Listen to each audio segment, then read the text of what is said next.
This is Kim Blohm, President and CEO of your Greater Boerne Chamber of Commerce, and you're listening to The Ascent with Crestmont Private Wealth. The opinions expressed are those of the host. The material is for informational purposes only. It does not constitute investment advice, and it is not intended as an endorsement for any specific investment. Visit crestmontpw.com for more details. Welcome to The Ascent. This is Sam McGee, CEO and owner of Crestmont Private Wealth. We have offices in Houston, Texas and Boerne, Texas. We focus on the wealthy family, developing a financial plan and a roadmap with their investments, guiding them through their life's moments. Today, we've got Kim Blohm as our special guest. Thank you for joining the show the second time, right? Yep. Thank you for having me. Very cool. You had a long commute here, didn't you? Oh, just so hard. Yeah, it's... Got my coffee and just walked on over. Yeah, like 2 minutes. Unbelievable. Okay, so Kim, you do such a tremendous job here in this community. And when people are listening to this, maybe out of state or in Houston or somewhere else, if you guys want to see the model of how a chamber works, I can say this because you're never going to brag. That's not who you are. They do it right. Really do it right. A lot of community engagement. Unlike any chamber that I've ever been a part of, when we moved here in 2021 and we became chamber members, would you, for our listeners, just share a little bit about what the chamber's all about, what you guys do, and some of the resources that you guys have for those in the community? Awesome. Absolutely. First of all, thank you for saying that. We work really hard to set the standard of making sure people know that we're there for them through all of it. Similar to your wealth management, right? It's got to be through all the phases. Running a small business is not for the faint of heart. And even a large business, right? Having community partners and advocates is really what it's about. So for those of you that are listening and do not know, a Chamber of Commerce is a nonprofit 501c6. It's a membership organization. So in order to support your local community, be involved, a chamber's role is to advocate, educate, and connect for the small business community. That is what we should be doing. Again, to your point, maybe not all do it, but our goal as a chamber is to make sure we're encouraging those and setting the standards so that we are supporting the greater business community at large and nonprofits. So what does a chamber do, right? For us, like I said, it's connecting them, and for you specifically, for your business, coming in and who do you need to meet? What do you need? I mean, as a small business owner, your operations, you are also the hiring manager. Yes. Janitor. Oh yeah, a lot. Oh, sometimes the lawn guy. Yeah, and the marketing guy. No doubt. There's a few other things, but I mean, let's just start with those, right? For us, we want to make sure we're supporting you in all aspects. It's not easy. And making sure that if you need a connection or a tool or resource, we're educating you on whatever that looks like. I also like to say our chamber is not one size fits all. You come to us, what do you need? And we want to fill that void or that need. I don't want to sit here and say, well, you should join because you need to network. Well, we're in a busy community and a busy world. Not everyone wants to network. Right. A lot of people don't like to network. Yeah. And that's okay. What can we do to support your business in other ways? Is it marketing you on social media? Is it just referring your business? Is it just having you be on our website because you're a community partner at large? That's what I like to say is it's really whatever you want, we'll make it a fit and a beneficial. So last time you were on the show, you talked a little bit about the nonprofits. And so we did. We can go back to that and even re-air it actually at some point. But maybe just touch a little bit on the economic impact of nonprofits here in Kendall County. Right. So in 2023, we went back and looked at all the 990s. There's actually now over 500 registered nonprofits in Kendall County alone. 500. Whoa. 500. 500 call Kendall County home. Wow. That's crazy. So about 360 of them are file complete 990s.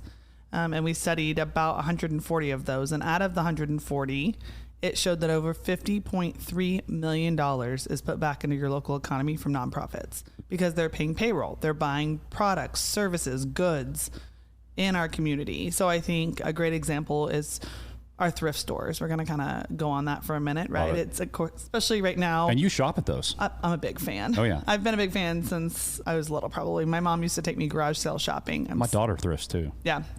And now it's cool again. So for a while it wasn't cool and I felt old. But now my kids are like, let's do it. So we're all in. But I love it because a lot of people don't realize we have over 9 thrift stores here in Kendall County.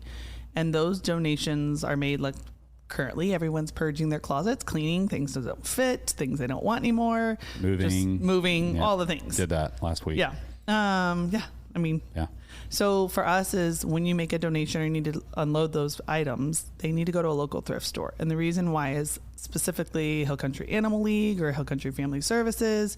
They have thrift stores, even the women's shelter.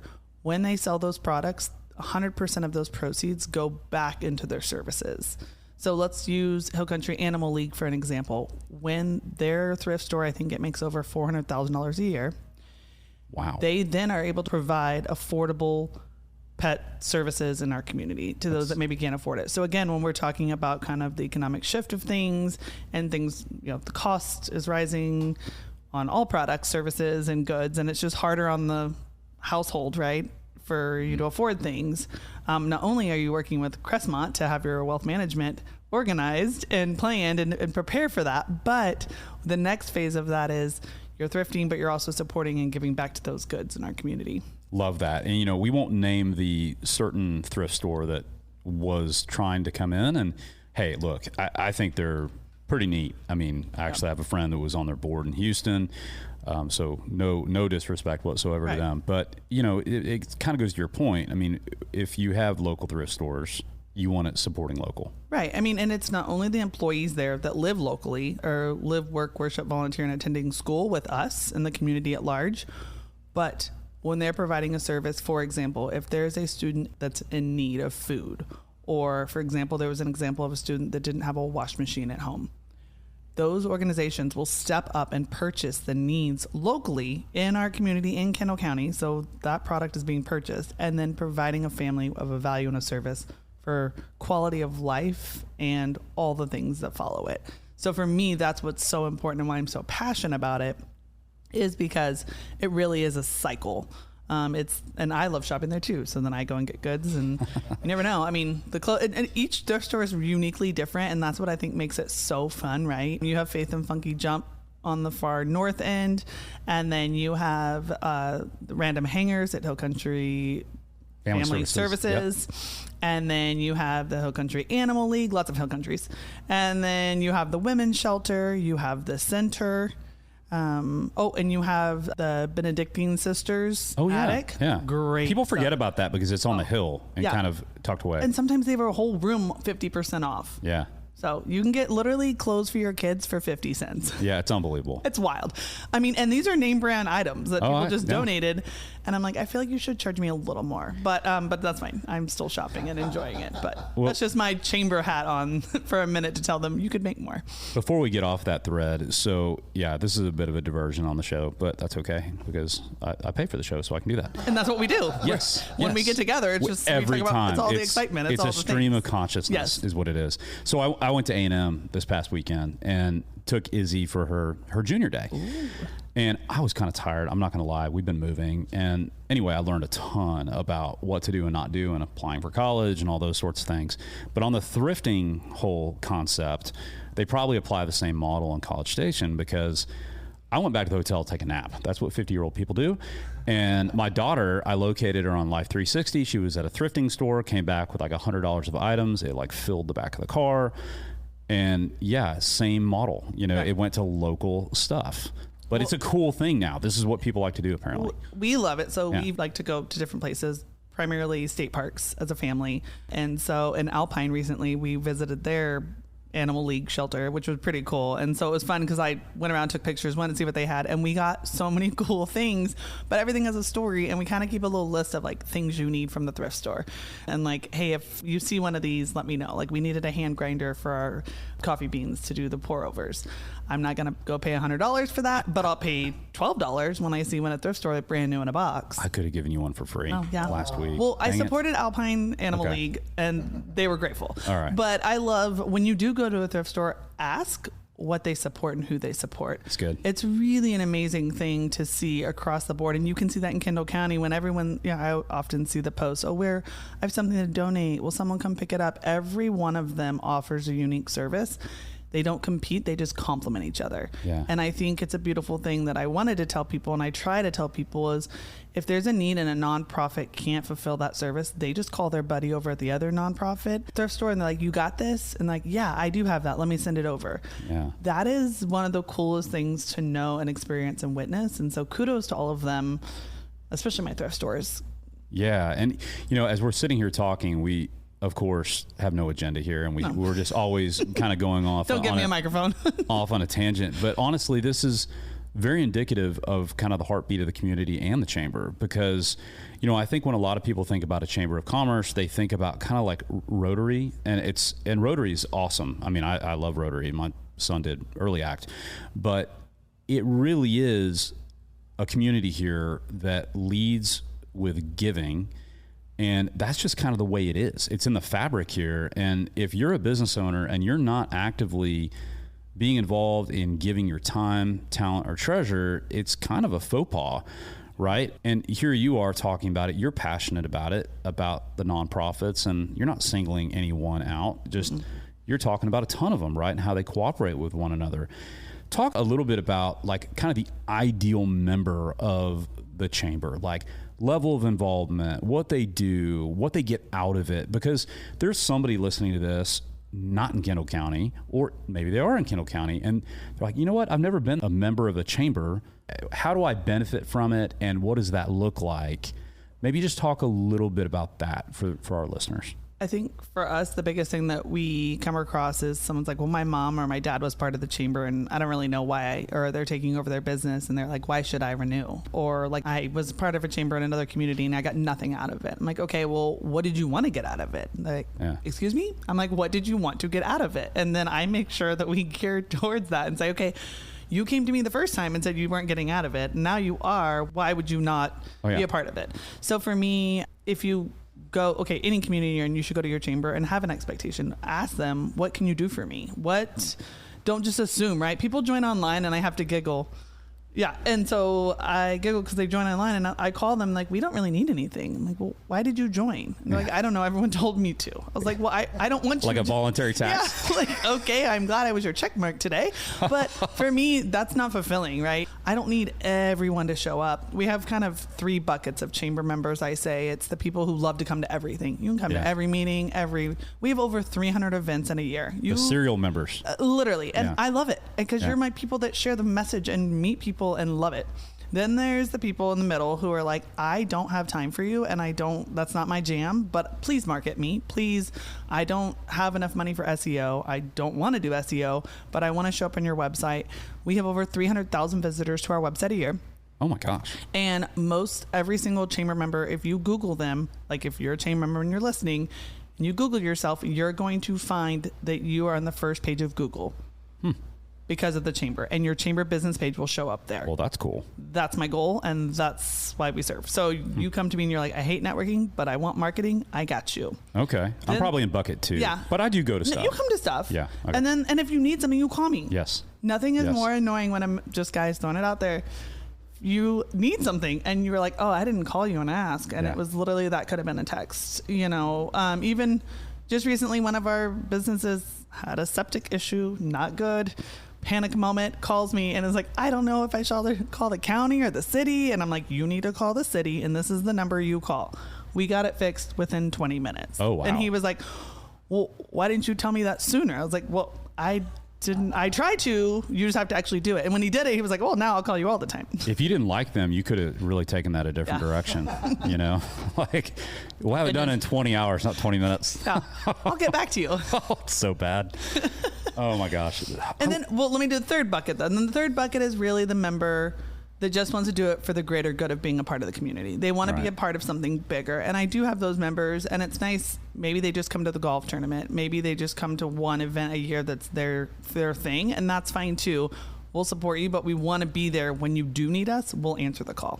Similar to you when someone needs wealth management. Yeah. It's like, we're having a baby, or we're doing this, or we're doing that. I'm moving. Help me. Tell me what to do with my finances. Very similar to you. Yeah. Absolutely. Absolutely. And just a little plug on Crestmont. So at Crestmont Private Wealth, you can reach us at crestmontpw.com. We work with affluent families, high net worth, those that are looking for a partner in their life journey through all life's moments. And that's a little cliche, but very, very true. We really enjoy doing that and love serving the community as well as our clients and our team. So last thing I'm going to leave this on is I'm going to say it. So in terms of a chamber that's engaged, right? Let's say you're listening to this, you haven't joined the chamber in Kendall County, or you're listening to this and maybe you're in Harris County or you're in Dallas County and you're thinking about joining. On our newsletter, which you can subscribe to by reaching out to us at info@crestmontpw.com, I'm going to have a photo that shows a side-by-side, you know about this, of my ribbon cutting up in an unnamed city with the chamber and the one that we had a couple years ago with you. Oh my gosh, this is amazing. I will let the listeners decide which one is better. All right. Packed house, tons of people. I think you were even our model. It was a model photo for us for a while. We used it. Yeah, it was incredible. It was so fun. Yeah. So fun. There wasn't even enough room on the porch or the sidewalk. It was so great. So great. Truly wild. Yes, such a fun day. But, I think it goes back to, kind of the boomerang effect. What you put into something is what you get out of it. So if you're listening to this, you're a business owner, you're thinking about joining a chamber of commerce, try to evaluate it from this perspective, this lens, because I do think that we really have a high standard here in Kendall County, thanks to your leadership, Kim, and your team, incredible team that you've got there. I think for me too is don't wait until it's really bad. Because members will come or business will join and be like, well, it's the worst of the worst and you need to fix it. And it's like, well, if you've been here the whole time, we could have been nurturing you and providing resources and knowledge and education to you to get you to avoid this point. Kind of like with financial advising. I mean, sure, if they would have communicated with you and told you what was kind of going on, we're not here to judge. We're here to make sure that you are the most successful in whatever circumstance, right? For small businesses, maybe it's, the owner's sick or they don't have a succession plan or they're having workforce struggles. I mean, as we said earlier, inflation's hard on people across the board and from small businesses to consumers. And we want to be there for you. We want to be creative and clever. I always go back to one of our local breweries, Salvador Dobbs, I'll just say it, and a few of other breweries during COVID. Yeah. I don't know if you remember this. There was a rule that they could open up if they had a higher sales amount on merchandise, but they couldn't have higher beer sales compared to merchandise sales. So what they came up with is they sold $8 cups and 25-cent beer. That is very creative. And it's one of my all-time favorite stories of like that right there is when you have a community that is caring and compassionate and wanting the best for each other, anything good can come out. And then it started across the U.S. Everyone was doing it because they were like, well, oh my gosh, what are y'all doing in Boerne, Texas? I'm like, we're selling $8 cups of beer. So the cups, and it was a commemorative cup. You got the cup and you got a 25-cent beer. And that allowed them to open up and make income and survive. And to this day, we're now in year 2026 and they're thriving and surviving. And to me, that's what it's about, to be about a part of the chamber and a community that cares and invests in it no matter what. Now I want to know how many of those Salvador Dobbs cups are actually at retail thrift stores, being resold. Yeah. Okay, that's probably all we have time for, but that is a cool story. Kim, it's always a pleasure having you on. Thank you. We'll do it again next year, talk a little more business. Incredible what you're doing there. Thank you for being a light in the community. Thank you. Kim, if somebody wants to reach out to you to discuss a little bit more about what we talked about today, how would they find you? Or if they want to find you or Boerne for Boerne Radio, or any other 1,200 members in Kendall County, you would go to boerne.org, BOERNE.org. Simple as that. And we actually have a calendar of events. So if you're like, hey, Kim talked about all these things I could do, or I want to go shop at a thrift store, all of it is found on our website. Hope you have a great weekend and God bless.